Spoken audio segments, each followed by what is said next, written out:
once again. E aí, galerinha do YouTube, hoje mais um aulão com o tio Dani. Assunto, tema, primeiro reinado. Essa planta tá atrapalhando. Primeiro reinado, parte 1, 1822 a 1831.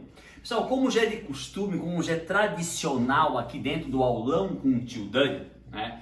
Nós fazemos um rápido resumo, uma recapitulação das últimas videoaulas. Por exemplo, antes de adentrarmos ao assunto do primeiro reinado, quando o Brasil, a partir do dia 7 de setembro de 1822, de forma oficial, o nosso querido Brasil varonil deixa de ser uma colônia de Portugal e se torna mais uma nação independente dentro do continente americano.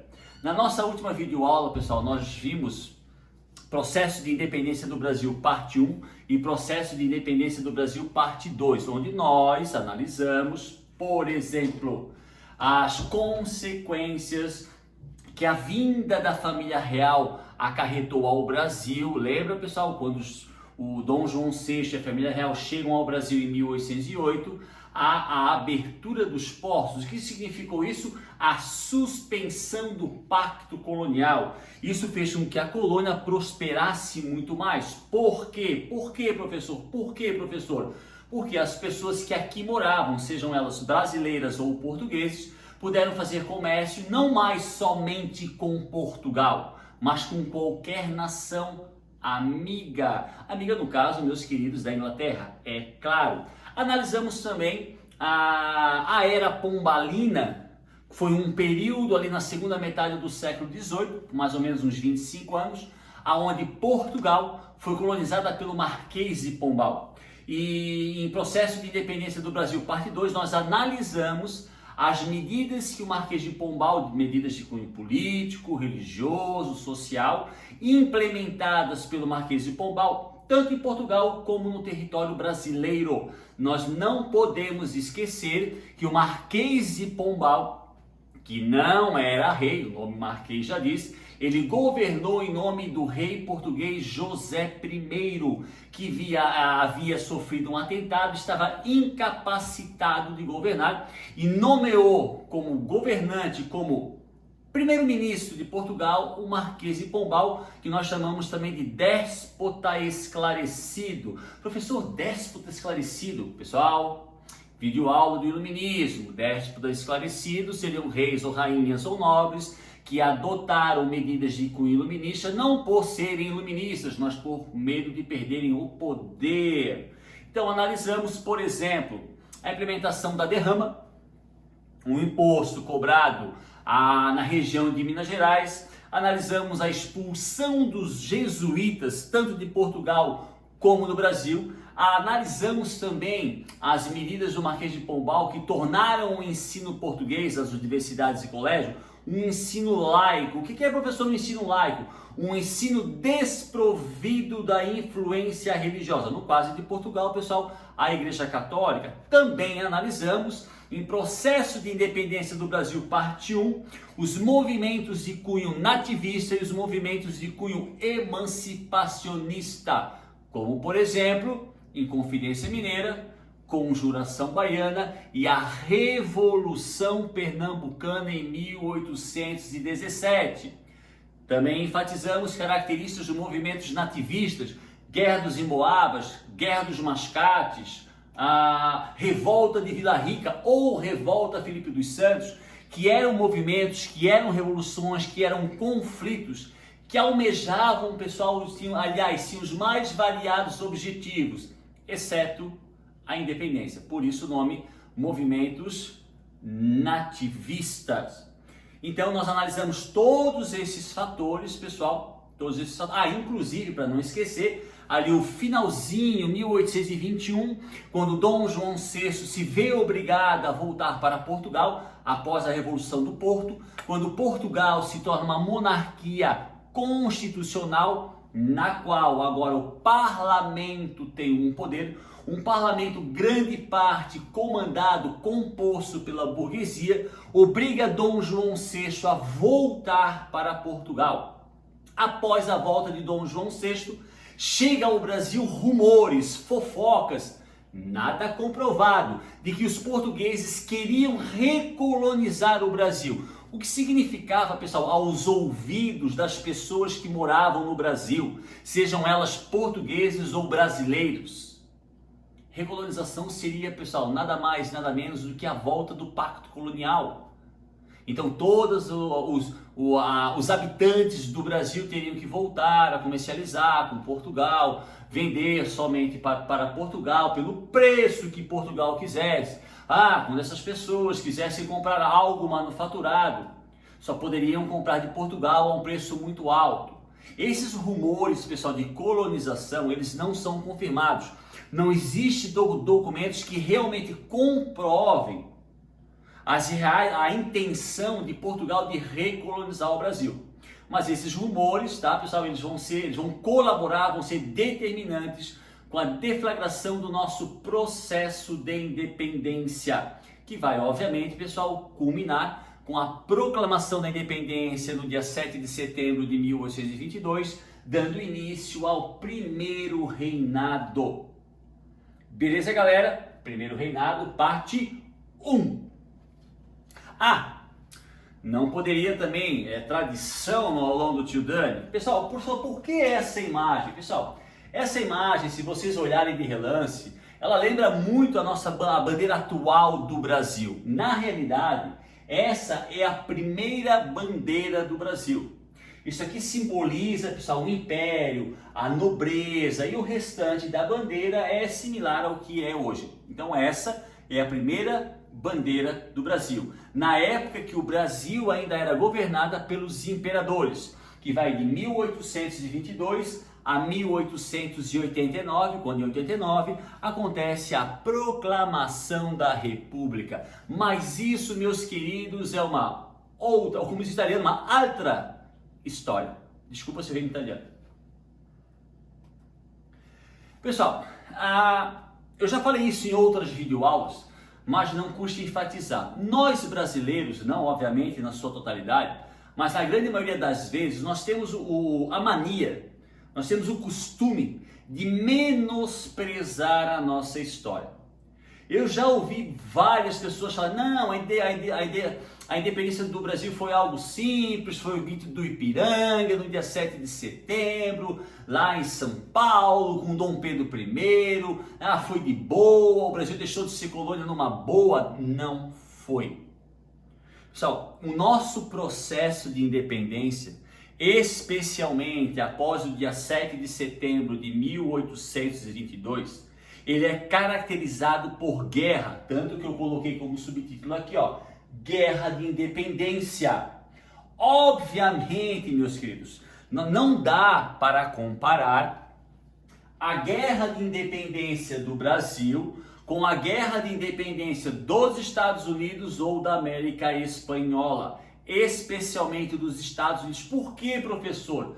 Porque quando os americanos, quando as 13 colônias declararam a independência no dia 4 de julho de 1776, eles estavam se emancipando, eles estavam declarando independência da maior potência militar e econômica do mundo.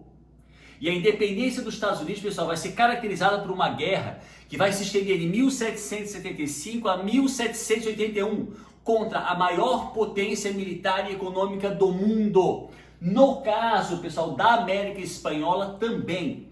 O processo de independência da América Espanhola, na sua totalidade, ele foi extremamente violento e durou durante anos. Mas o nosso processo, como aqui está representado, de independência, também ficou caracterizado pela guerra. Vou dar um exemplo aqui. Pessoal, essa foto eu achei lá no Google, achei bem interessante, tá? Aqui mostra um mapa assim, O que está em azul seriam soldados portugueses. O que está em verde seriam soldados brasileiros. Por que eu faço isso, pessoal? No primeiro reinado, se a gente vai analisar um pouco mais à frente, o Brasil não tinha um exército brasileiro, como hoje a gente conhece exército brasileiro. O nosso exército, na realidade, no primeiro reinado, principalmente durante a Guerra de Independência, Ele foi formado às pressas e uma grande parte do exército brasileiro, utilizado durante o primeiro reinado, especialmente durante a Guerra de Independência, era formado por soldados mercenários, franceses, ingleses, estadunidenses, alemães, canadenses, que lutavam pelo Brasil, mas em troca de dinheiro, por isso o nome mercenários. Tá? Na realidade, pessoal, o exército brasileiro só vai se tornar realmente exército brasileiro, uma instituição como ela é hoje, a partir da Guerra do Paraguai. Mas isso, meus queridos, é um outro assunto para quando nós estudarmos o Segundo Reinado. Perfeito? Então, pessoal, os soldados em azul representariam as forças portuguesas. Os soldados em verde representariam as forças brasileiras. Como a gente está vendo aqui, pessoal, a Guerra de Independência, ela vai ocorrer, os conflitos, as batalhas vão ser travadas especialmente na região Nordeste, um pouco na região Sudeste, uma parte significativa na região Sudeste, aliás, um pouco na região Nordeste, mais um pouco na região Norte, uma parte significativa delas vai acontecer no Sudeste e uma outra parte dos combates vão acontecer no Sul do Brasil. Aqui também está, pessoal, a quantidade de navios da frota brasileira e a quantidade de navios da frota portuguesa. Então, o nosso processo de independência, pessoal, diferentemente do que se falou durante anos, ele ocorreu, ele ficou caracterizado por uma guerra extremamente violenta entre o exército português, que não aceitou a independência, continuou fiel aos portugueses, contra o exército brasileiro. Na realidade, pessoal, até para esclarecer, o tão famoso Grito do Ipiranga, pessoal, segundo algumas fontes que eu pesquisei, alguns historiadores disseram que durante ali já havia rumores, o processo de independência já estava acontecendo. Quando Dom Pedro I passava pelo rio Ipiranga em São Paulo, ele recebe uma carta, uma correspondência, e nessa correspondência foi noticiado a ele que tropas portuguesas não aceitariam a independência do Brasil e que tropas portuguesas iriam lutar contra a independência do Brasil. E nesse momento, Dom Pedro I vai e grita: independência ou morte. E aí começa, pessoal, uma guerra de independência que vai de 1822 até 1823. Pessoal, há alguns relatos de combates que continuaram ali no início de 1824, mas a guerra em si, o grosso, a maioria dos combates, eles ocorrem entre 1822 e 1823. É até interessante um dado. Tá. Pessoal, houve a independência, então já tinha sido declarada a independência no dia 7 de setembro de 1822, já estava se instalando um novo governo, mas algumas regiões, especialmente do Nordeste brasileiro, tipo Paraíba, Rio Grande do Norte, Pernambuco, Ceará, tá? Só passaram a ser oficialmente uma região independente incorporada ao Brasil ali por volta de agosto e setembro de 1823. Então a nossa independência, pessoal, ela não é um processo homogêneo. Ela vai acontecendo de forma fragmentada. Algumas regiões vão se tornar independentes em 1822, outras regiões, como por exemplo no Nordeste brasileiro, vão se tornar independentes só um ano após o tão famoso Grito do Ipiranga. Então, meus queridos, como eu já falei, diferentemente do que noticiaram, do que falaram durante anos, o nosso processo de independência, sim, ele ficou caracterizado por uma guerra, por um conflito. Beleza? Pessoal, nos tornamos um país independente. Beleza, e agora? Não somos mais colônia de Portugal, temos um governo próprio. Então agora, como uma nação independente, meus queridos, nós temos que ter relações diplomáticas, relações comerciais com outros países. Se vocês observarem, pessoal, quando um presidente, isso não só do Brasil, mas de qualquer nação, quando ele é eleito ou quando ela é eleita, no dia da posse é bem frequente a visita de diplomatas de vários países, a visita de presidentes de vários países ou a visita de representantes de várias nações. Pessoal, eu vou dar um exemplo. Suponhamos que eu, Daniel, fosse eleito presidente do Brasil e no meu dia da posse aparece lá o presidente dos Estados Unidos. O que significa isso? Por que o presidente dos Estados Unidos está na minha posse? Isso significa que os Estados Unidos aceitou, concordou com a minha vitória e que os Estados Unidos manterá relações comerciais e diplomáticas com o Brasil. Mas suponhamos que a Suécia não apareceu presidente, não apareceu um diplomata, não apareceu nenhum tipo de representante, nenhum telefonema, nenhuma correspondência, nenhuma mensagem de WhatsApp, no Instagram, no Facebook ou no Twitter. Isso significa o quê? Que a Suécia não concorda com a minha vitória e isso significa que a Suécia não manterá relações diplomáticas e comerciais com o Brasil. Isso não é diferente, meus queridos, com relação à independência. O Brasil agora, um país independente de Portugal, ele necessita do reconhecimento de outras nações. O que significa? Que outras nações reconheçam, dê o aval para a independência do Brasil. Especialmente, pessoal, nações desenvolvidas. Então, logo do início, logo após a declaração da nossa independência, o Brasil, governado por Dom Pedro I, que era português, filho mais velho de Dom João VI, o Brasil vai necessitar do reconhecimento internacional. Pessoal, a primeira nação a reconhecer o Brasil como um país independente foram os Estados Unidos. Que bonzinhos, né? Eles reconheceram, pessoal.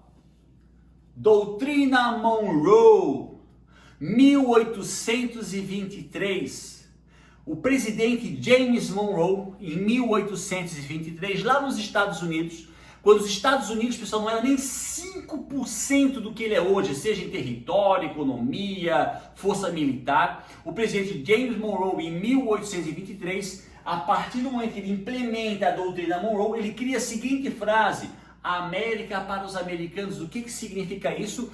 Tornar, isso é um plano, pessoal, a longo prazo dos Estados Unidos, tornar o continente americano uma área sob a sua influência. Então, quando o Brasil, que, pessoal, territorialmente falando, quando nós declaramos a nossa independência, o nosso território era muito parecido com o que ele é hoje, de repente um pouquinho menor, mas nós já tínhamos mais ou menos 7 milhões e alguns mil quilômetros, nós já éramos uma nação, não sei se é a quinta ou qual, mas nós já éramos uma das maiores nações do mundo.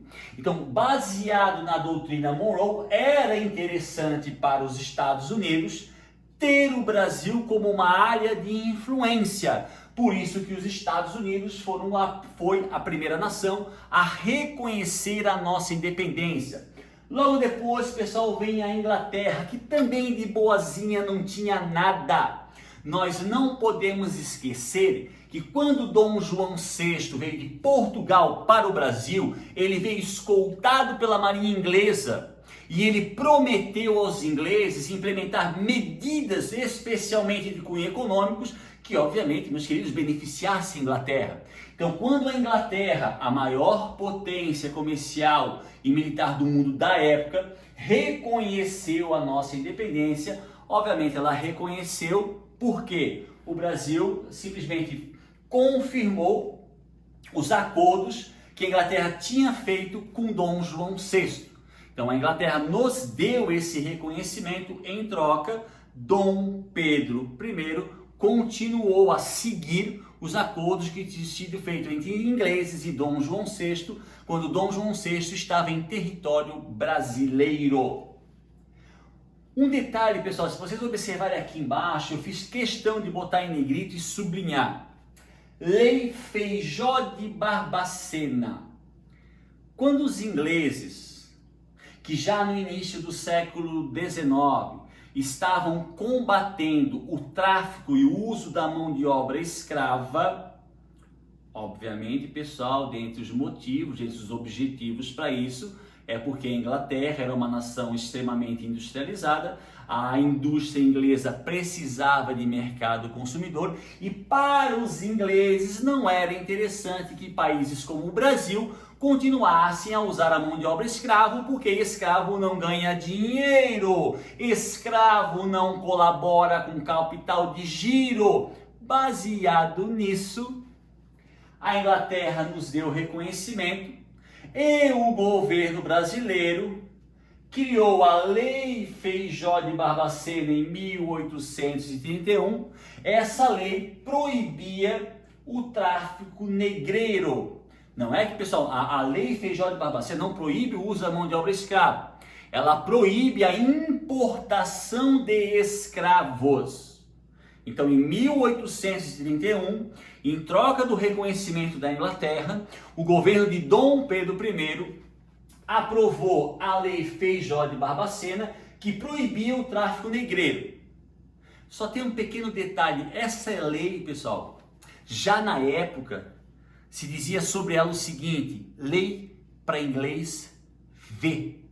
Porque essa lei, ela existiu apenas no papel. Na prática, apesar da lei, apesar da pressão inglesa, o tráfico negreiro no Brasil continuou a plenos vapores, ou a pleno vapor.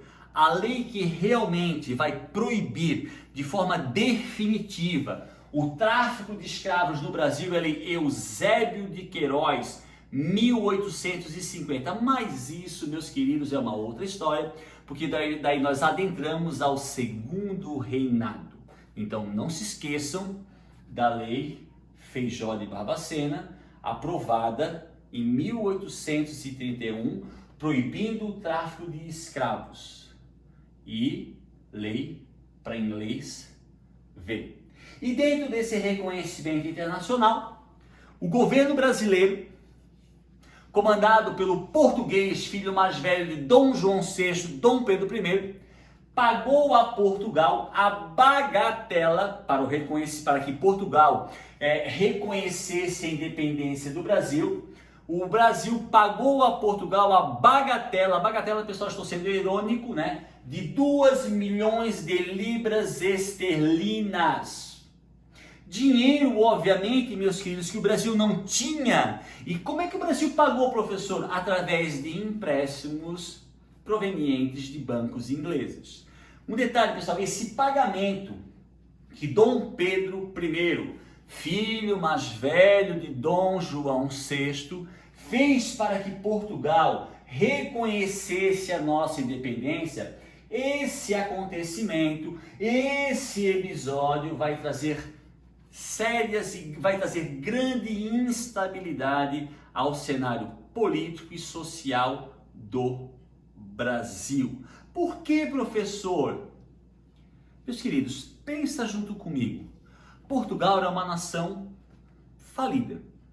Não era uma grande potência, durante um bom tempo ficou sob a tutela dos franceses e depois dos ingleses. Qual seria a importância do Brasil de ter o reconhecimento de Portugal? Ter ou não o reconhecimento de Portugal acarretaria o que ao Brasil? Ter o reconhecimento dos Estados Unidos, beleza. Da Inglaterra, maravilha. Da França, Holanda, Canadá, países ímpares de Portugal. Então, na época, pessoal, dentro do cenário político brasileiro, o fato de Dom Pedro I pagar 2 milhões de libras esterlinas a Portugal, dinheiro que o Brasil não tinha, soou muito estranho. E isso vai trazer sérias consequências ao cenário político e social do Brasil, que é um tema, pessoal, que a gente vai abordar um pouquinho mais à frente, tá? E aqui, obviamente, pessoal, eu deixei em negrito para perceber, tá, que o primeiro reinado, economicamente falando, pessoal, nós já começamos em crise, tá? Vou enfatizar bem rapidinho, quando Dom João VI, galera, foi obrigado a voltar para Portugal em 1821, ele levou todo todo o dinheiro que existia dentro do Banco do Brasil. Na realidade, quando Dom João VI volta para Portugal, em 1821, o Banco do Brasil decreta falência. Então, na realidade, quando nos tornamos independentes, no dia 7 de setembro de 1822, economicamente nós éramos uma nação recém-nascida, mas já em crise, numa grande crise econômica. Tanto é que boa parte do dinheiro que vai ser usado por Dom Pedro I para as mais variadas coisas eram provenientes de empréstimos realizados por bancos ingleses. Beleza, galera? Agora, pessoal, além do reconhecimento internacional, somos uma nação independente, então necessitamos de uma Constituição. Então, agora, somos uma nação independente, tá? Alguns conflitos ainda estavam rolando com tropas portuguesas, mas oficialmente já éramos uma nação independente, já tínhamos alguns reconhecimentos de várias nações, mas como uma nação agora emancipada, necessitamos de uma Constituição. Galerinha, ali no primeiro reinado, o primeiro reinado vai de 1822 a 1831. Durante esse período, o cenário político brasileiro era formado por dois partidos. Então, a gente chama partido para que o aluno compreenda, mas não eram partidos na realidade.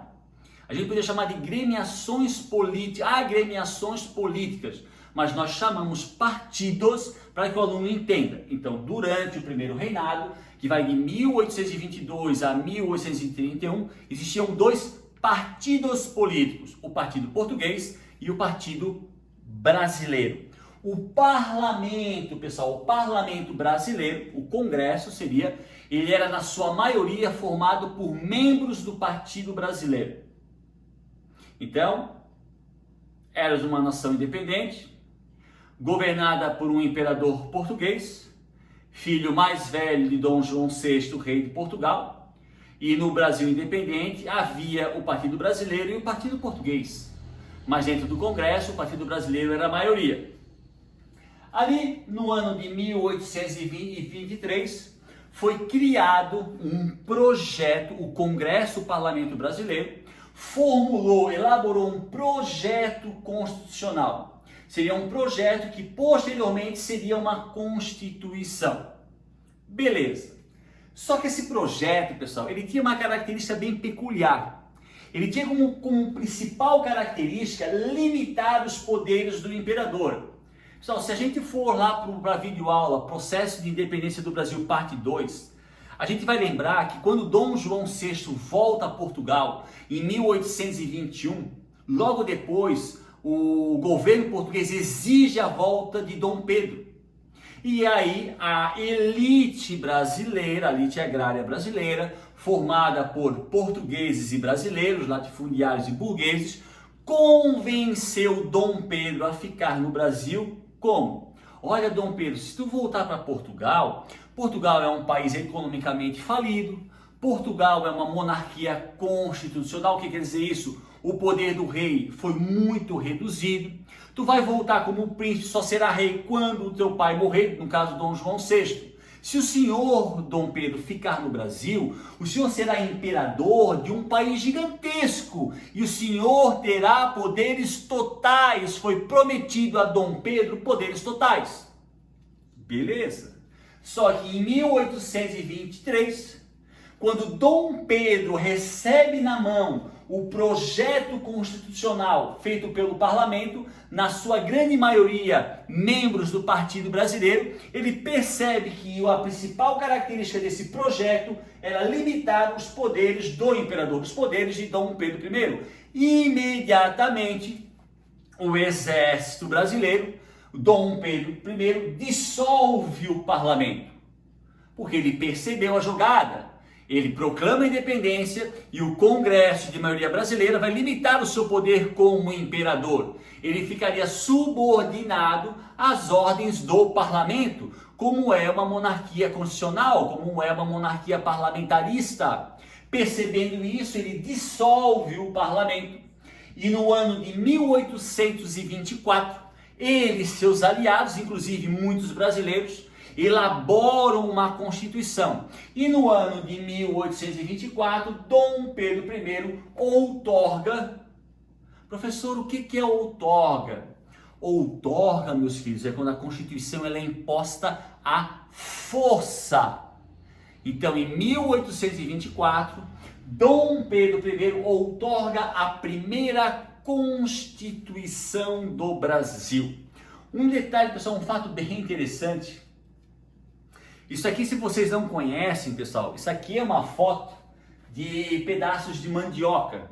Tá, professor, mas o senhor está ensinando sobre a primeira Constituição brasileira, outorgada em 1824, e aí o senhor aparece com uma foto de mandioca. Calma, meus queridos, eu vou explicar. Esse projeto constitucional, ou essa Constituição, elaborada pelo Parlamento de maioria brasileira em 1823, ela ficou muito famosa com o nome de Constituição da Mandioca. Por que, professor? Porque a Constituição da Mandioca, ou esse projeto constitucional, ele aprovou, ele tinha a seguinte ideia: o sistema eleitoral brasileiro seria caracterizado da seguinte forma: quem teria o voto? Homens acima de 25 anos, mas que produzissem uma determinada quantidade de mandioca. Então, o projeto constitucional, que foi apelidado de a Constituição da Mandioca, concedia o direito ao voto aos homens acima de 25 anos que produzissem uma quantidade X de mandioca. Tá, pessoal, mas o que isso tem a ver? A grande, a maciça maioria dos portugueses que moravam no Brasil não plantavam mandioca. Entenderam aonde eu quero chegar? Entenderam aonde o Partido Brasileiro queria chegar? A grande maioria dos portugueses que moravam no Brasil não trabalhavam com mandioca, não plantavam mandioca. Dessa forma, não teriam direito ao voto, porque o direito ao voto só seria concedido a quem plantasse uma determinada quantia de mandioca. Então, o projeto constitucional, além de limitar o poder do imperador, iria tirar o direito dos portugueses de votar ou de ser votado. Compreenderam? Por isso que esse projeto não se tornou uma Constituição, por isso que o imperador dissolveu o parlamento e por isso que o imperador Dom Pedro I outorgou a primeira Constituição brasileira em 1824. Compreenderam? Então, se vocês escutarem a expressão Constituição da Mandioca, tá aí o porquê. Características da Constituição, agora é da Constituição, não é do projeto, agora é da Constituição que foi outorgada, tá? Voto.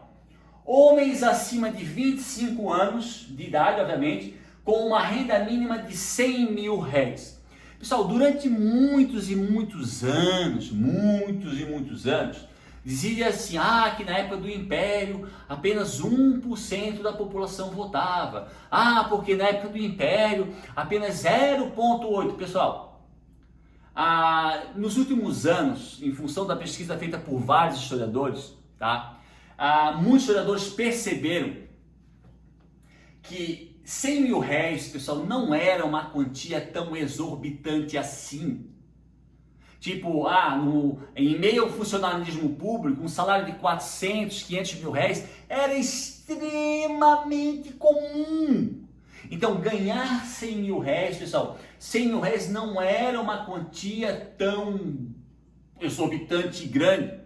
Isso significa o quê? Que uma parcela considerável dos homens, pessoal, acima de 25 anos, detalhe, aqui não fala nada em branco ou negro. Pessoal, se um negro alforriado tivesse conseguido um emprego, se ele trabalhasse, tivesse uma remuneração e ganhasse 100 ou mais de 100 mil réis, ele poderia votar.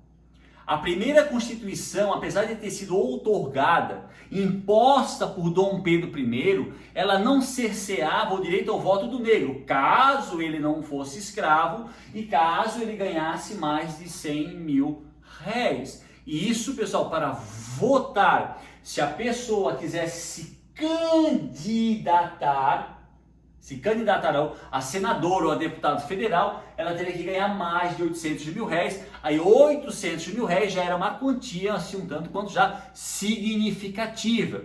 Mas, pessoal, essa história que 1%, 0,5% votavam no Brasil não era. Era por volta de 15 a 20, 25% dos homens tinham acesso ao voto, desde que eles tivessem mais de 25 anos e ganhassem mais de 100 mil réis. Caso quisessem ser candidatos, teriam que ganhar acima de 800 mil réis. Um detalhe bem interessante, pessoal, que eu acabei esquecendo de colocar, o sistema eleitoral do Império, não só do Primeiro Reinado, ele era muito peculiar, ele era muito parecido com o que hoje acontece nos Estados Unidos. Nos Estados Unidos, a população não vota diretamente no presidente. A população de um estado, de uma região, elege delegados, esses delegados vão eleger o presidente. Aqui não é diferente. Aqui, a população de um vilarejo ou de uma cidadezinha escolhia membros, pessoas daquela região que escolheriam os deputados e senadores. Não era uma eleição de, o povo vai votar, os homens acima de 25 anos, e eles votariam diretamente no deputado, diretamente no senador. Não, eles escolheriam representantes dentro de uma comunidade e esses representantes, como os delegados nos Estados Unidos, elegeriam ou os deputados e os senadores.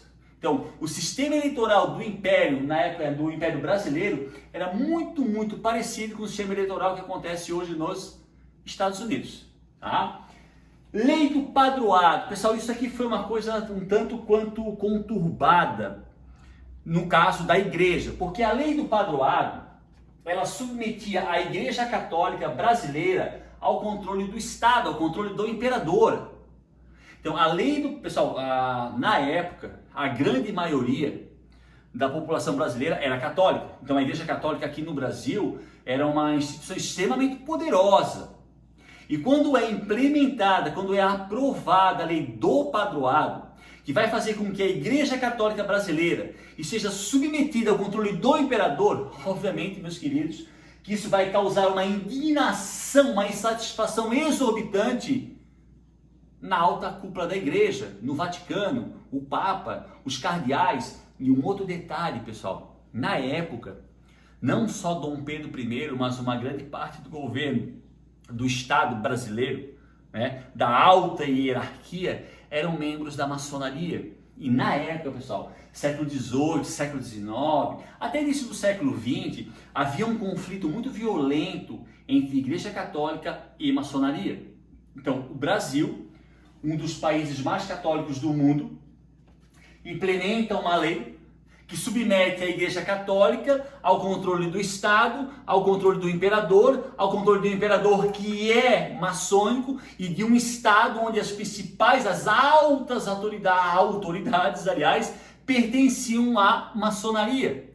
Então a lei do padroado, ela vai causar uma animosidade muito grande entre o governo brasileiro e a Igreja Católica, no caso, o Vaticano. Tá? Mas um detalhe, pessoal, a lei do padroado, tá? Ela tornava a Igreja Católica a igreja oficial no território, a igreja oficial do Brasil, mas ela não proibia outros cultos. Ela dizia que a pessoa poderia ter outras crenças, mas os rituais teriam que ser realizados em ambientes fechados, dentro de casa. Mas quando a gente percebe, pessoal, alguns documentos, estuda alguns documentos referentes lá ao Primeiro Reinado, pessoal, muitos membros de igrejas protestantes, luteranas, presbiterianas, calvinistas, judaicas, exerciam sua crença de forma um tanto quanto livre.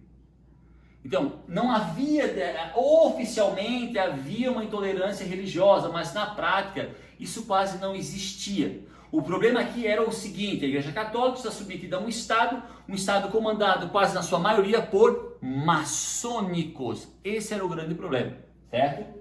Isso só vai acabar, pessoal, com a proclamação da República, quando a religião se separa do Estado, mas isso só em 1889. E o poder moderador, né?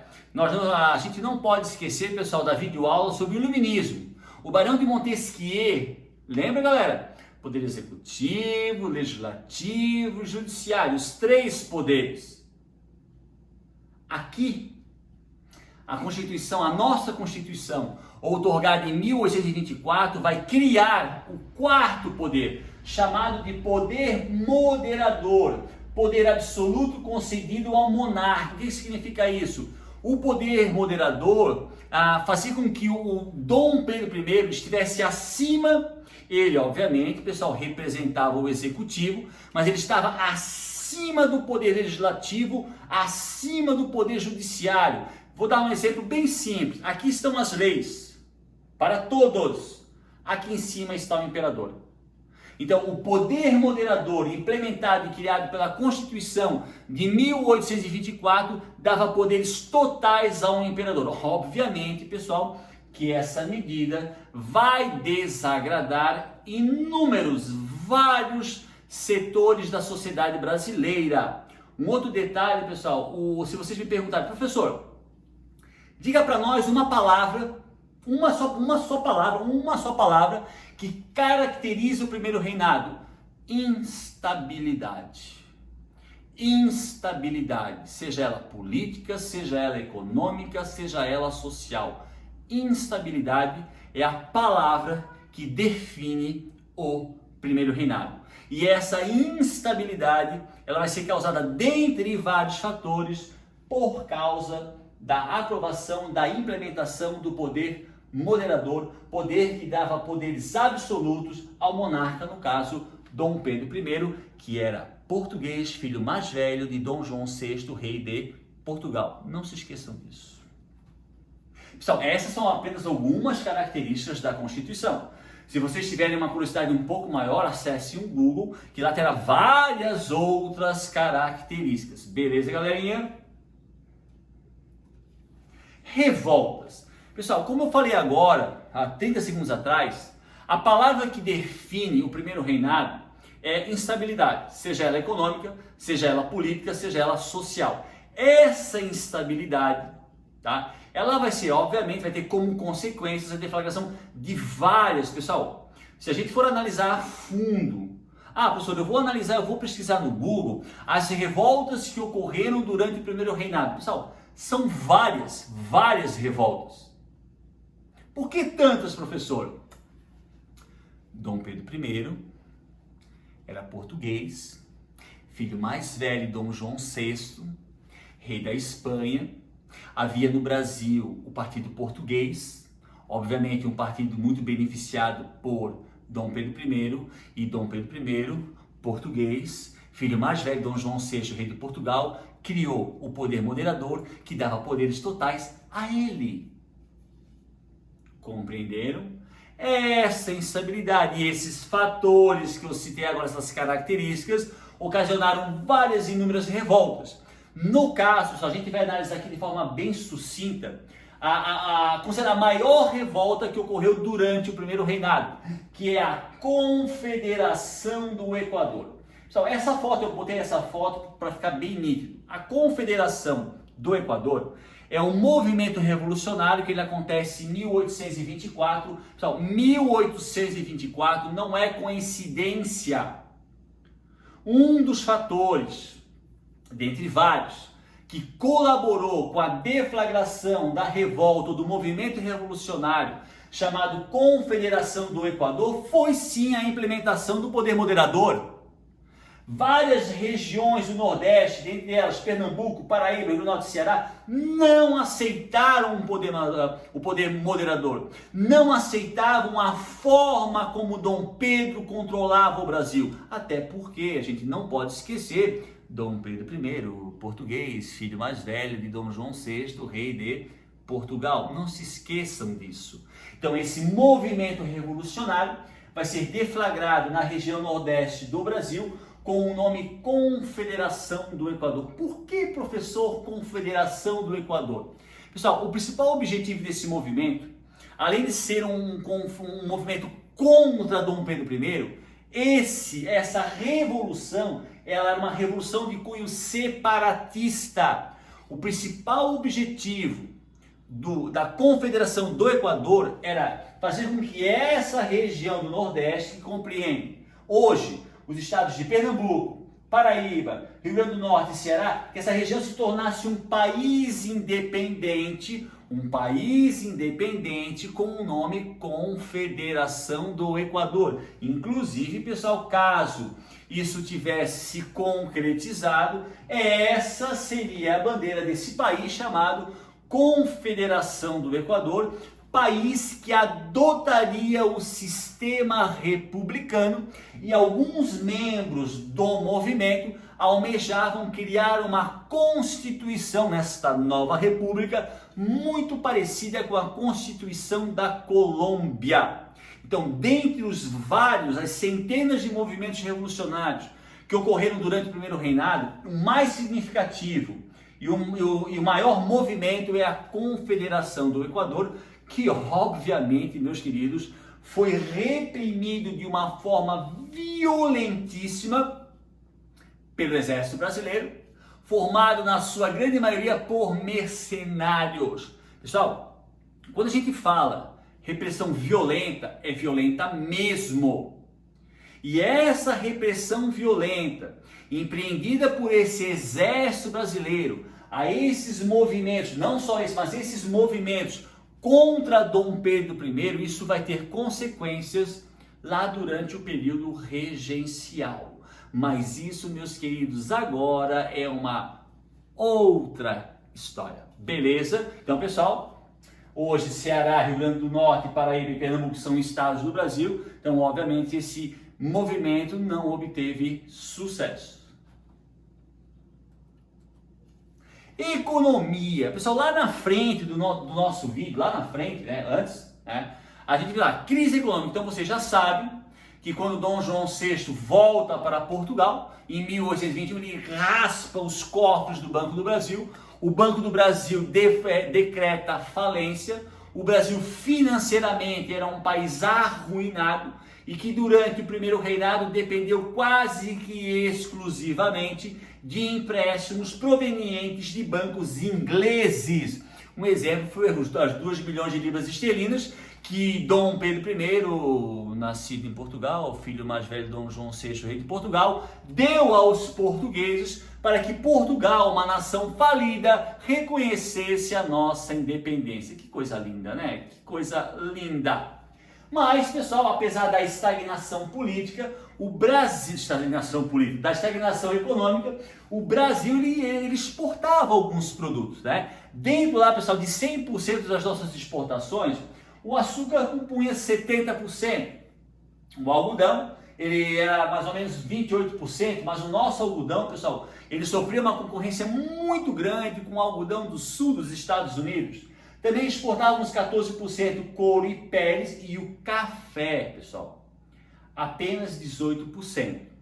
Pessoal, o café, ele começa a ser plantado no Brasil com o intuito de exportar ali no início do século XIX. Então, aqui durante o primeiro reinado, o café, a atividade cafeeira, está iniciando, está dando os seus primeiros passos, por isso essa porcentagem tão baixa de 18%. Se a gente fizesse uma comparação do café do primeiro reinado para o segundo, iria de 18% para 50%, 60%.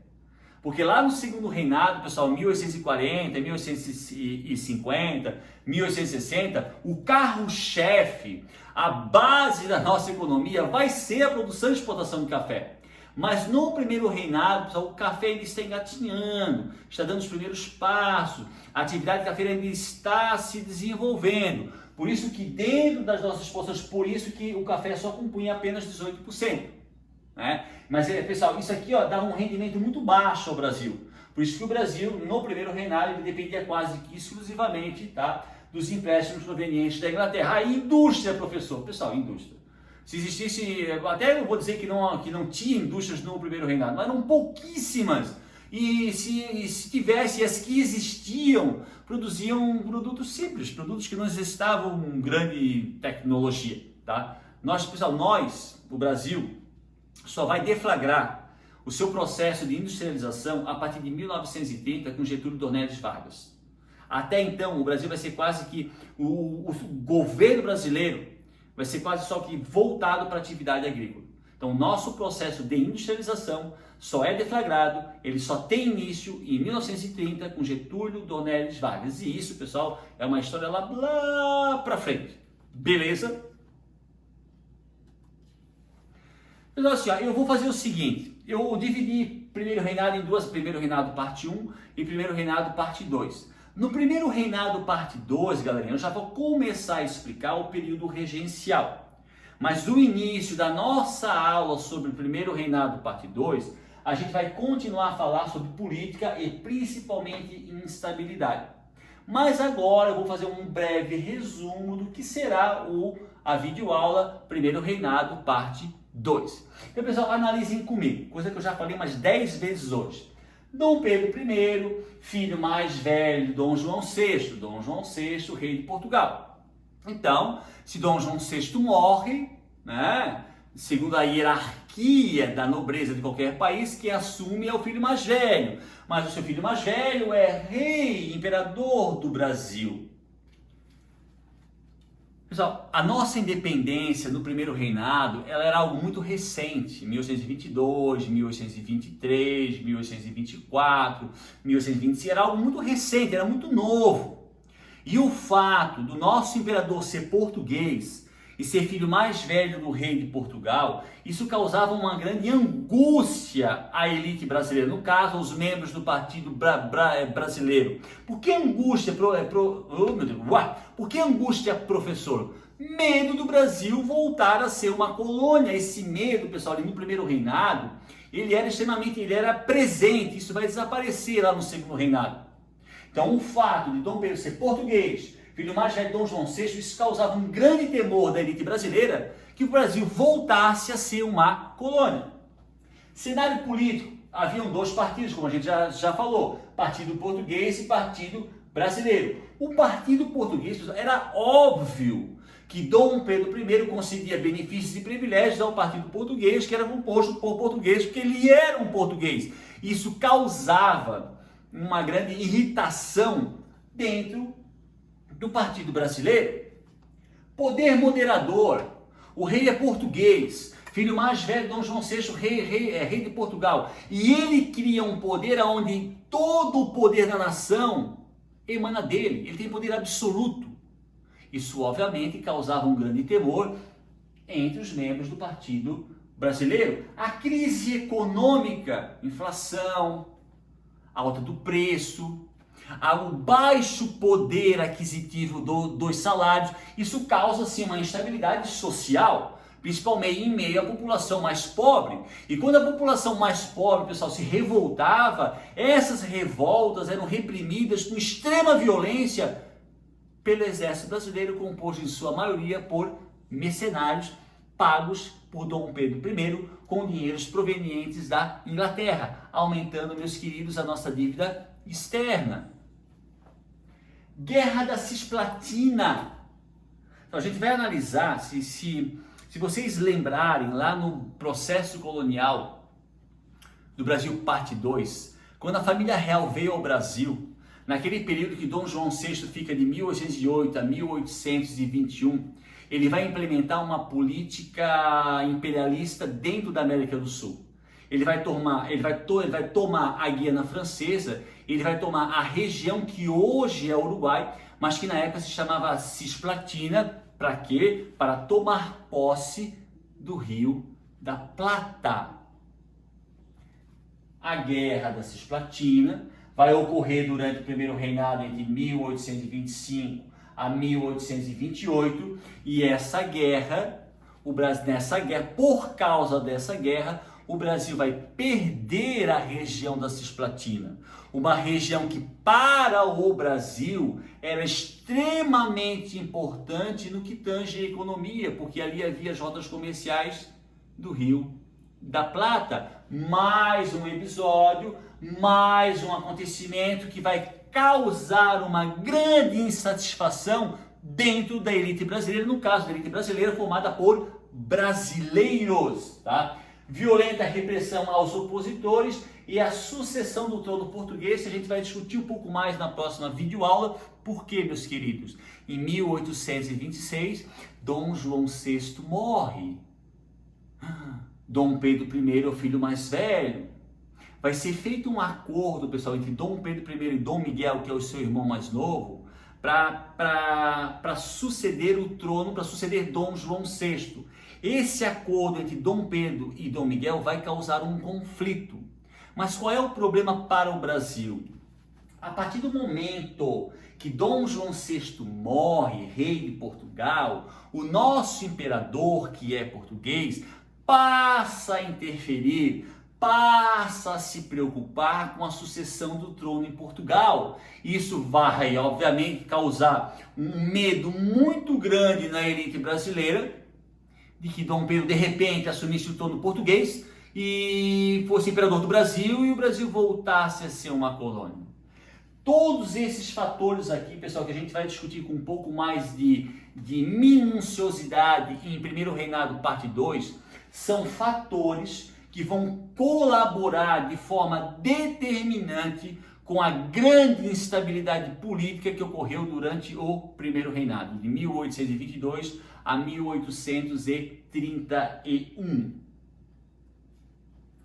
Um outro detalhe, bem rapidinho, pessoal, ali um pouquinho, quase no finalzinho do Primeiro Reinado, vai ser assassinado, obviamente, pessoal, como era uma monarquia absolutista, não havia liberdade de imprensa, pensamento ou expressão, vai ser assassinado um tal de um jornalista Libero Badarò, que não era brasileiro, mas era italiano, tá? O cara que escreveu a obra Liberdade de Imprensa, vai ser assassinado em 1830. Esse episódio, ele é um episódio que vai colaborar com um movimento contra Dom Pedro I. E para finalizar, que também será analisado de uma forma mais profunda na próxima videoaula, a Noite das Garrafadas, que é o episódio que antecede a abdicação de Dom Pedro I em 1831, quando, em pleno centro do Rio de Janeiro, membros do partido português e membros do partido brasileiro vão desencadear uma batalha campal, uma pancadaria gigantesca, por isso o nome Noite das Garrafadas, que é o episódio que ocorre em 1831, que antecede a abdicação do imperador Dom Pedro I. Então, na próxima, pessoal, videoaula, a gente vai analisar com maior profundidade os fatores que levaram à abdicação de Dom Pedro I em 1831 e os fatores que consequentemente colaboraram com a implementação do período regencial no mesmo ano, em 1831.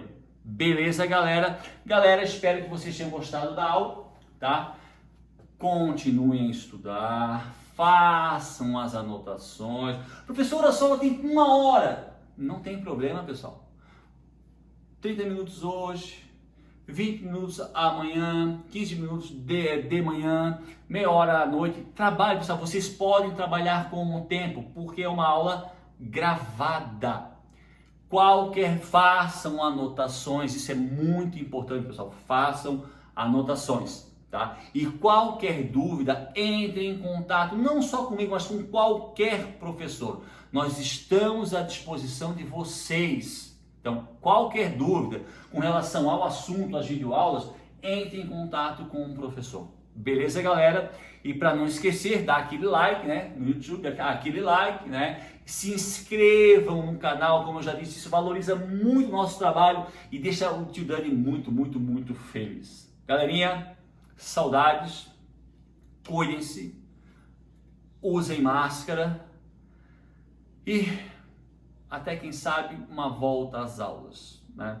É o que eu desejo, obviamente, com toda a segurança, óbvio, né, pessoal? Porque a saudade é muito, muito grande, tá, galera? Então, até a próxima videoaula, Primeiro Reinado, parte 2, tá? Cuidem-se. Um beijo. Tchau, tchau.